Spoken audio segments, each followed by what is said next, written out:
এই যে মিডিয়া, আন্তর্জাতিক মিডিয়া, আমাদের দেশের তো কোনো মিডিয়া নাই, এরা হলো ওখান থেকে ধার করে সেই খবর এখানে প্রচার করে। পাকিস্তানের মিডিয়া কি বললো, পাকিস্তানের সামরিক জান্তা আইএসপিআর কি বললো, পাকিস্তানের মন্ত্রীরা কি বললো, সেগুলি জিও টিভি, ডন, এই সমস্ত পত্রিকায় কি গুজব ছড়ালো সেগুলি। তারপরে হলো ইন্টারন্যাশনাল যেগুলি আছে এর মধ্যে এক নম্বরে আছে Al Jazeera, BBC, British American, যত মিডিয়া আছে সব গুজবে চ্যাম্পিয়ন। এরা যে তথ্যগুলো, যে খবরগুলো প্রচার করেছে সেগুলো হলো পাকিস্তানের দেওয়া তথ্য। তো পাকিস্তান তো জীবনে সত্য কথা বলে নাই, এবং মিথ্যা সেই মিথ্যা না, এদের মিথ্যা হচ্ছে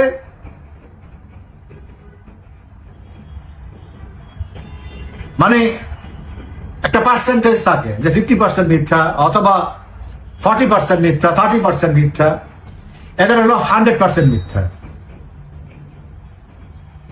যেমন এরা প্রথম মিথ্যা কি বললো, যখন দেখলো যে সব শেষে, তাদের প্রথম স্ট্রাইকে 7 তারিখ ভোর রাত্রে 25 মিনিটের 24 মিসাইলের অ্যাটাকে সবকিছু তছনছ হয়ে গেছে। এখন এটার থেকে কিভাবে কাভার দিবে, বলে ফেললো 3টা রাফায়েল, একটা SU-30, একটা MiG-29, মুখস্থ একটা বলে দিল। ওইটাকে ব্যালেন্স করার জন্য তারা যে ডিভাস্টেটেড হয়ে গেল, এটাকে ব্যালেন্স করার জন্য তাদের দেশের মানুষকে এবং আরো যারা তাদেরকে শুনে বাংলাদেশ সহ তাদেরকে বোঝানোর জন্য আমাদের মিডিয়া, বিশ্ব মিডিয়া নেমে গেল, ওই তথ্যই প্রচার করলো এবং ওইটাই সত্য প্রমাণ হয়ে গেল। খাজা আসিফ, ওদের প্রতিরক্ষা মন্ত্রী, তাকে জিজ্ঞেস করা হয়েছিল যে 5টা বিমান যে ভূপাতিত করা হয়েছে এটার প্রমাণ কি? তারা বলছে সোশ্যাল মিডিয়া। উনি বলছে এটার উত্তর হলো সোশ্যাল মিডিয়ার। এই হলো পাকিস্তানের 5 বিমান ভূপাতিত করার কাহিনী। প্রথম কথা হচ্ছে,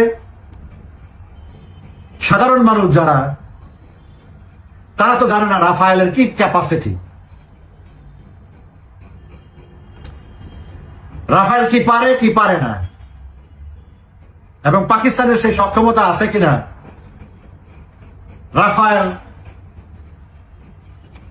আমেরিকার F-35, রাশিয়ার SU-57 এগুলিকে ইন্টারসেপ্ট করা বা এগুলোকে অ্যাটাক করার মতো সেই ক্যাপাসিটি পাকিস্তানের আছে কিনা, এটা তো সাধারণ মানুষ জানে না। এবং রাফায়েল কত দূর থেকে অ্যাটাক করতে পারে সেই তথ্য তো সাধারণ মানুষ জানে না। এই যে তথ্য গোপন করে বা তথ্য না জানা মানুষকে মিসগাইড করা, এটার জন্য পাকিস্তান চ্যাম্পিয়ন, এবং সেই রোগে আমরা আক্রান্ত হয়েছি বাংলাদেশে অনেকদিন পর্যন্ত।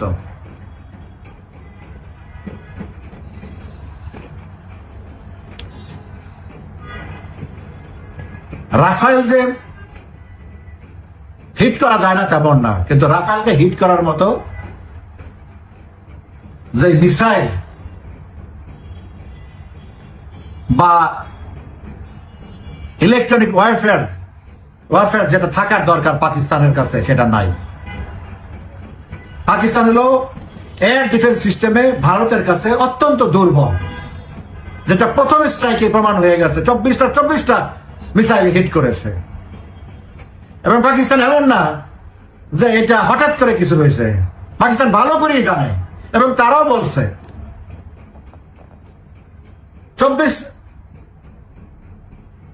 12 থেকে 36 ঘন্টার মধ্যে যে কোনো সময় ইন্ডিয়া ভারত পাকিস্তানকে অ্যাটাক করতে পারে। তো তারা তো সেইভাবেই প্রস্তুতি নিয়ে রেখেছে। তো তারা তো ইন্টারসেপ্ট করতে পারলো না, তাদের এয়ার ডিফেন্স কোনো কাজ করলো না।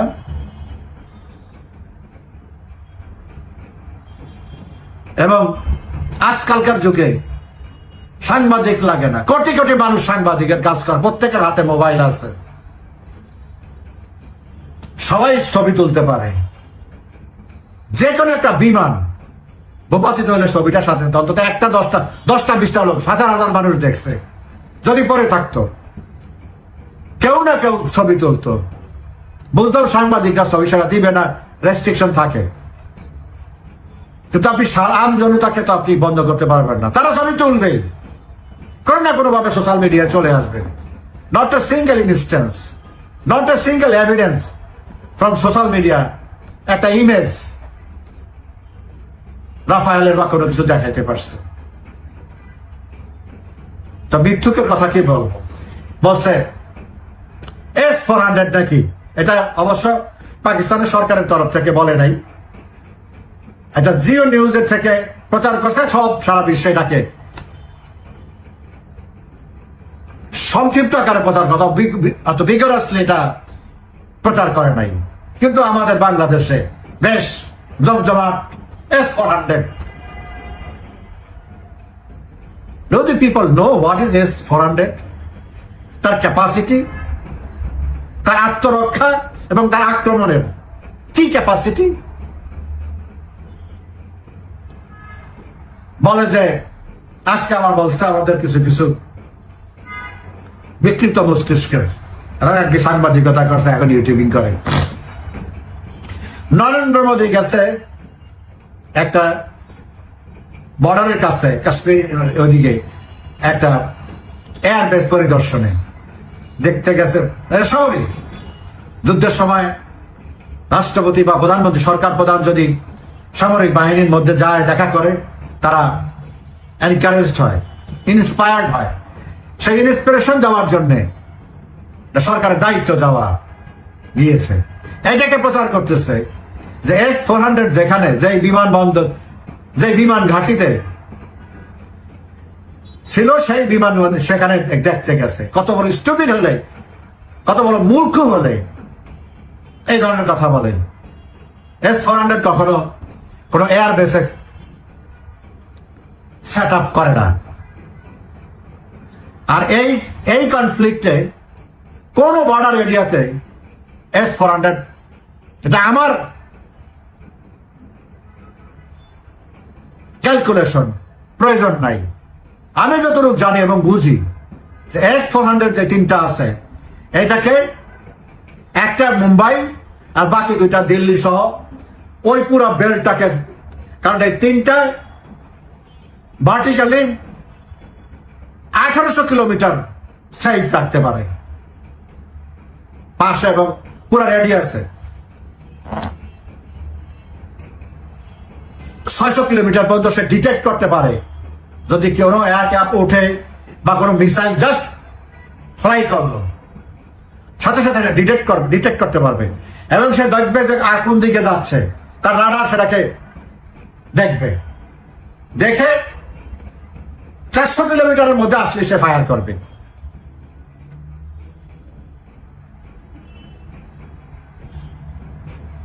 এবং এখান থেকে যে ফায়ারটা হবে, এটা ইন্টারসেপ্ট করার কোনো সুযোগ নাই,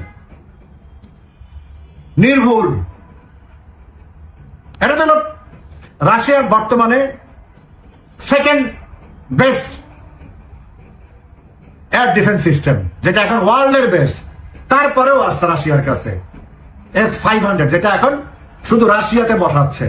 মস্কো, সেন্ট পিটার্সবার্গ, এই সমস্ত গুরুত্বপূর্ণ সোচি, বড় বড় ইনস্টলেশন, ওদের নিউক্লিয়ার যে সাইটগুলি, ওই সাইটগুলি কভার করার জন্য হলো S-500। ওটার কোনো কম্পেয়ারই নাই পৃথিবীতে। সেটা তারা সেল করে না এখন, কারণ তাদের টোটালটা কভার হওয়ার পরে তারা কমার্শিয়ালি সেল করবে। এখন না, তাদের যে Su-57 আছে, সেটাও তারা সেল করে না, তাদের আরো অনেকগুলো দরকার আছে। তো এটা তো গেল S-400 এর কথা। এমন কোন মেকানিজম এমন কোন টেকনোলজি পাকিস্তানের হাতে নাই, এমনকি চায়নার হাতে যে S-400 সে হিট করতে পারে। চায়নার সর্বোচ্চ এয়ার পাওয়ার বিমান হলো J-17। এটা হলো ফোর্থ জেনারেশন এয়ারক্রাফট, আর স্টেলথ না। আর রাফেল হলো 4.5 প্লাস জেনারেশন। স্টেলথ মানে হলো রাডার ক্যানট ডিটেক্টেড, রাডারকে ফাঁকি দেওয়া। এগুলি বুঝতে হবে। যে সমস্ত সাংবাদিকের মতো ভিউ কামাইয়ের জন্য মানুষকে ভুল তথ্য দেয়, তাদেরকে আগে জিনিসটা জানতে হবে এই জিনিসটা কি। এগুলো তো অনেক বড়। রাফেল যে মিসাইল ইউজ করে স্টর্ম শ্যাডো, ব্রিটেন এবং ফ্রান্স কম্বিনেশনে জয়েন্টলি এটা প্রডিউস করেছে। এটা আমরা দেখেছি, এটা পারফরমেন্স আমরা দেখেছি। It's a very dangerous missile. 500+ kilometre দূরে সে হিট করতে পারে, এবং এটাও স্টিল, রাডার এটাকে ইন্টারসেপ্ট করতে পারে না। কিন্তু রাশিয়াতে যেটা হয়েছে, ব্রিটেন এটাকে ইউক্রেনে দেওয়া হয়েছে। কিন্তু প্রথম এই স্টর্ম শ্যাডো দিয়ে রাশিয়ার সবথেকে দামি ব্রিজ, যেটাকে ওরা বলে ক্রেস ব্রিজ, আর পৃথিবীর মানুষ চেনে ক্রাইমিয়ান ব্রিজ, $15 বিলিয়ন ব্রিজ, যেটাকে বলে পুতিনের খুব শখের, খুব আদরের একটা, সেখানে হিট করেছিল এই স্টর্ম শ্যাডো দিয়ে।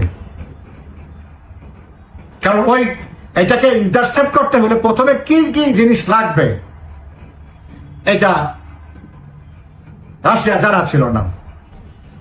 পরবর্তীতে তাকে EW বলে, ইলেকট্রিক ওয়ারফেয়ার, সেটাতে আরো অনেক উন্নত, সেটা দিয়ে ক্যাপচার করে ওটা নিয়ে আসছে। তারপরে এটার ভিতরে কি আছে না আছে দেখে দেন তারা নতুন জিনিস, এটাকে কন্টেইন করার জন্য, এটাকে ইন্টারসেপ্ট করার জন্য তারা টেকনোলজি আবিষ্কার করছে। বাট এই প্রথমে 2-3 মাস কিন্তু স্টর্ম শ্যাডো বেশ রাজকীয়ভাবে তারা সেখানে বিভিন্ন জায়গায় হিট করেছে এবং রাশিয়ার প্রচুর ড্যামেজ করেছে। কিন্তু এখন আর এটা কোনো কাজে লাগে না। এটা এখন ইউজই করে না, বিকজ একটা স্টর্ম শ্যাডোর দাম প্রায় $4 বিলিয়ন। $4 বিলিয়ন মিনস প্রায় 40 কোটি টাকার উপরে বাংলাদেশি টাকায় একটার দাম। সো এখন আর এটা আকাশেই ভ্যানিশ হয়ে যায়, রাশিয়ান আকাশে। সো ওরা এই টেকনোলজি পাবে কোথায়? স্টর্ম শ্যাডোতে এই যে এটার নাম কি, নূর খান এয়ারপোর্টে হিট করা হয়েছে স্টর্ম শ্যাডো দিয়ে। ওরা বুঝতেই পারে না কোথায় কি হয়েছে, মাঝখান দিয়ে দেখে যে নাই, এয়ারপোর্টই নাই। This is such a big and heavy, এটা ডিজি একটা এয়ারক্রাফটের মতো, এত বড়, এত মোটা। কারণ ডিজি একটা এয়ারক্রাফট, আর বিষয় একটা কন্ট্রোল সবকিছু একটা স্যাটেলাইট থেকে কন্ট্রোল হয়। এটা এইভাবে না, জিপিএস এ কন্ট্রোল হয়।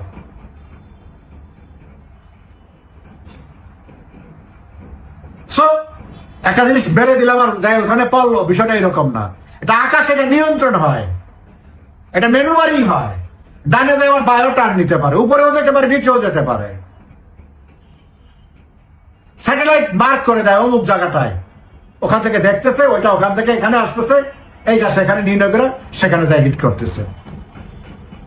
এই একটা মাত্র হিট করছে স্টর্ম শ্যাডো, প্রয়োজন হয় না। ওই একটাতে ওদের যে গোপন পারমাণবিক সিস্টেম ছিল সব ধ্বংস হয়ে গেছে। এগুলো আন্ডারগ্রাউন্ডে ছিল, যার জন্য পুরোপুরি ধ্বংস নেই, বাট লিকেজ হয়েছে। ওইটাই ছিল যে আমেরিকা যে বলছে আমরা গোপন সূত্রে, গোয়েন্দা সূত্রে খুব উদ্বেগজনক একটা তথ্য পেয়েছি, যার জন্য আমাদেরকে এটা বন্ধ করার জন্য চাপায় পড়তে হয়েছে। আমি আমার একটা ভিডিওতে বলছিলাম যে India will not charge nuclear bomb or missile. তারা ইন্ডিয়া যেখানে নিউক্লিয়ার, আমি আগে বলছি Britain, France, America, Russia, China, এরা জানে কোথায় কোথায় ইন্ডিয়া এবং এইসব এই নিউক্লিয়ার বা সিরিয়াস ইনস্টলেশন গুলো কোথায় আছে একে অপরে জানে, বিকজ তারা স্যাটেলাইটের মাধ্যমে দেখে এবং সবচেয়ে বেশি জানে রাশিয়া। তো ইন্ডিয়া করবে কি? প্রিএমপ্টিভ মেজার নিবে, তারা আক্রমণ করার আগেই তাদের নিউক্লিয়ার মিসাইল তাদের জায়গায় তাদের ওটা হিট করবে, তাদের মিসাইলে তাদের নিউক্লিয়ার তারাই শেষ হয়ে যাবে। ইন্ডিয়া বলবো যে আমরা তো নিউক্লিয়ার চার্জ করি নাই, তাদেরটা তাদের মিস হ্যান্ডেলিং এর জন্য চার্জ হয়েছে, বা আমরা বম্ব চার্জ করছি, এটা আমাদের right to act for self defence. তা একটা মাত্র চার্জ করছে, তখনই আমেরিকা, আমি আগেই বলছি আমেরিকার স্বার্থ হলো পাকিস্তানকে তারা টিকায় রাখবে, কারণ আমেরিকার পার্মানেন্ট ফ্রেন্ড ইন্ডিয়া না। তো ইন্ডিয়াকে ব্যালেন্স করার জন্য পাকিস্তানকে তারা টিকায় রাখবে, ডিস্টার্ব করার জন্য। এটা আমেরিকারই পলিসি। যেভাবে শুরু হয়েছিল পাকিস্তানের অস্তিত্ব সম্মুখীনে বিপজ্জনক, মানে অস্তিত্ব টিকানোই দুষ্কর হয়ে গেছিল। গতকালকে নরেন্দ্র মোদী, প্রাইম মিনিস্টার নরেন্দ্র মোদী কিন্তু বলেছে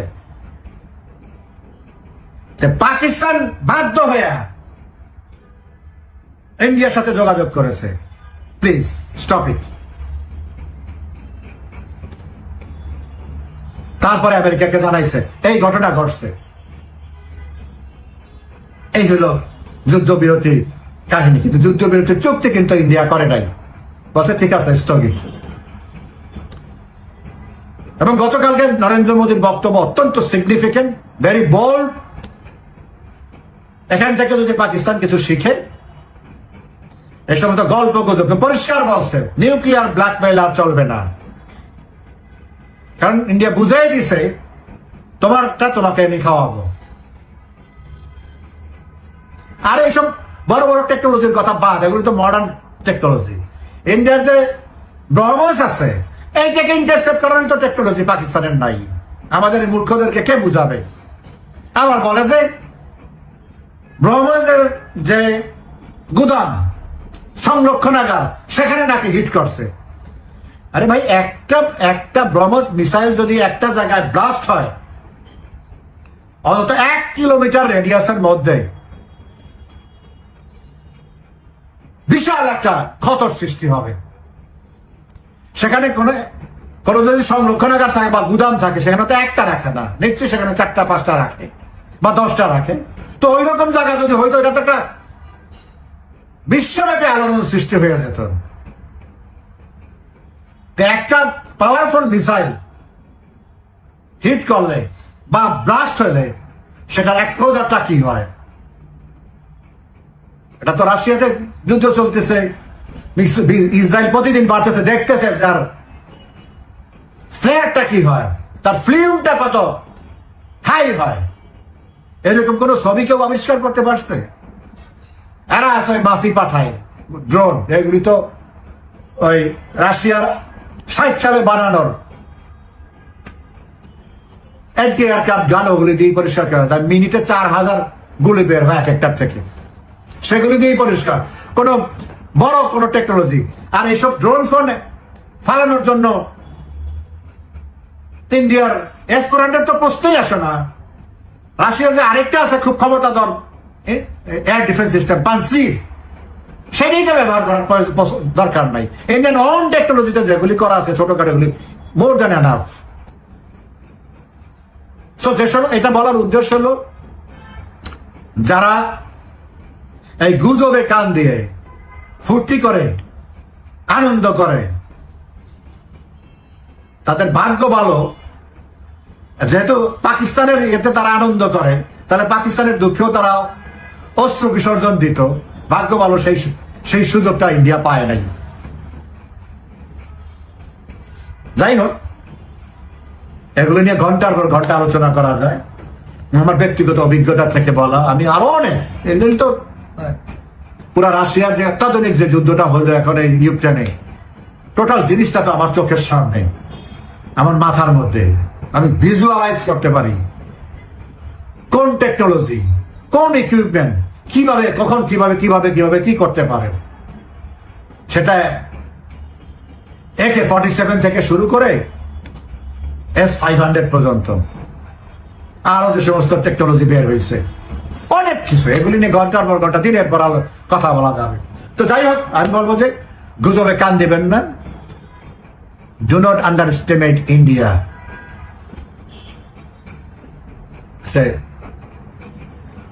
If it is not superpower, but it is near to superpower.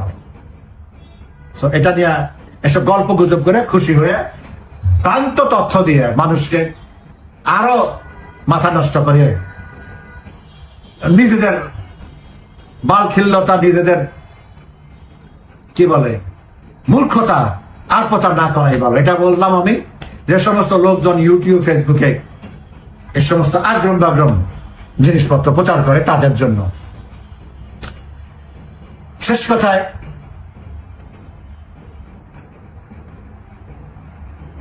Donald Trump দিবা স্বপ্ন দেখে, যে সে মনে করছে সে যা বলবে সবাই থাকবে। আসলে বাস্তবতা হচ্ছে সে যা বলে পৃথিবীর কেউ তার কথা শুনে না। সে একটা ফার্স্ট প্রেসিডেন্টে পরিণত হয়েছে, তার কথার কোনো মূল্য নাই।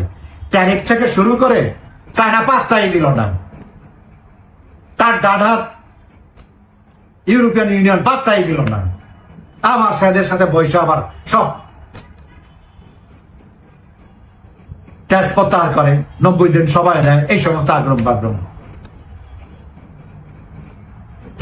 ইরানের মতো দেশের সাথে বুঝে উঠতে পারে না। এই হামলা করবে বলো, ইমরান পদ্ধতি হামলা করো, পারলে করো। এই 6 দেশে, আমার আশেপাশে যে 6টা দেশে তোমার যত মিলিটারি বেজ আছে, একটা লোক আমেরিকাতে ফেরত যাবে না। এবং আমেরিকা বিলিভ ইট, ইরান যা বলছে ইটস ট্রু। ইরানের সাথেই সামাল দিতে হবে, ইরানই তার কথা শুনে না।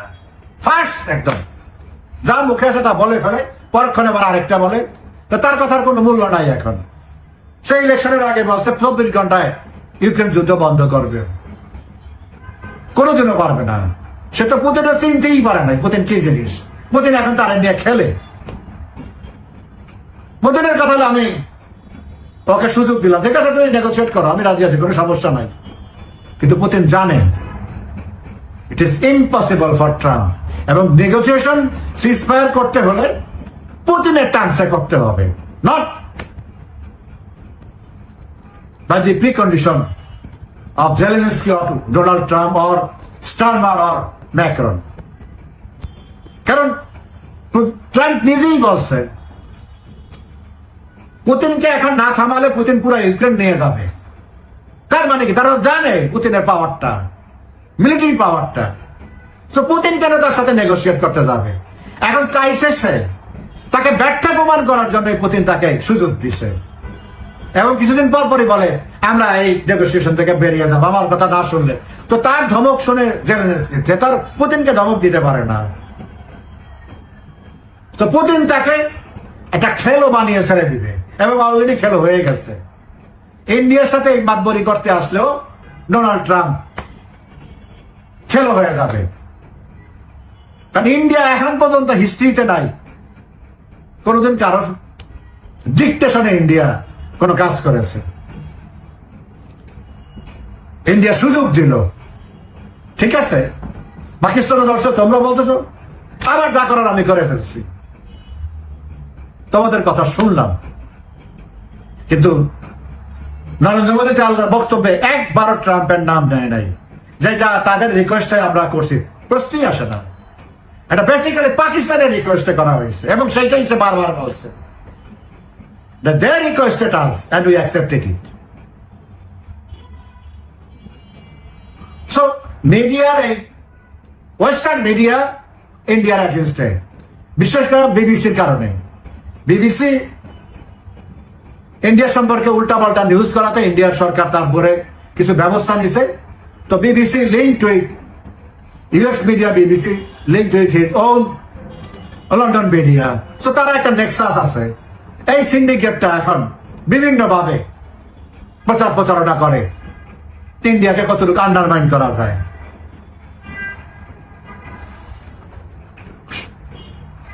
গত 78 বছর পর্যন্ত ওয়েস্টার্ন মিডিয়া ইন্ডিয়ার বিরুদ্ধেই ছিল। ওয়েস্টার্ন মিডিয়া কোনোদিন ইন্ডিয়ার পক্ষে ছিল না, because India was not the side with West. So ইন্ডিয়াকে তারা রাশিয়ান অ্যালাইস হিসেবে ধরে নিয়ে সেইভাবেই তারা প্রচারণা করেছে। ওই অভ্যাস তাদের এখনো আছে, because they don't think India with them. India with India, to some extent it is with Russia. So Western media আর বাংলাদেশ আর পাকিস্তানের মিডিয়া আর আল জাজিরার ছবি তো ক্যামেরা সবসময় মসজিদে ঢোকে, এরা খালি মসজিদ দেখা। কোন কোন জায়গায় মসজিদ আছে মুসলমানদেরকে উত্তেজিত করার জন্য। কতটা পারপাসফুল জার্নালিজম। ওদের কাজই হলো যে মসজিদে ঘোরা, আর বিবিসির কাজই হলো যে কোন জায়গাটা কোনো তথ্য সূত্র পাকিস্তান যেটা বলে ওইটাই তারা বলে, কিন্তু মানুষ তো মনে করে বিবিসি বলছে। So be aware of them and be careful of their information. Not only India, বাংলাদেশও একই অবস্থা।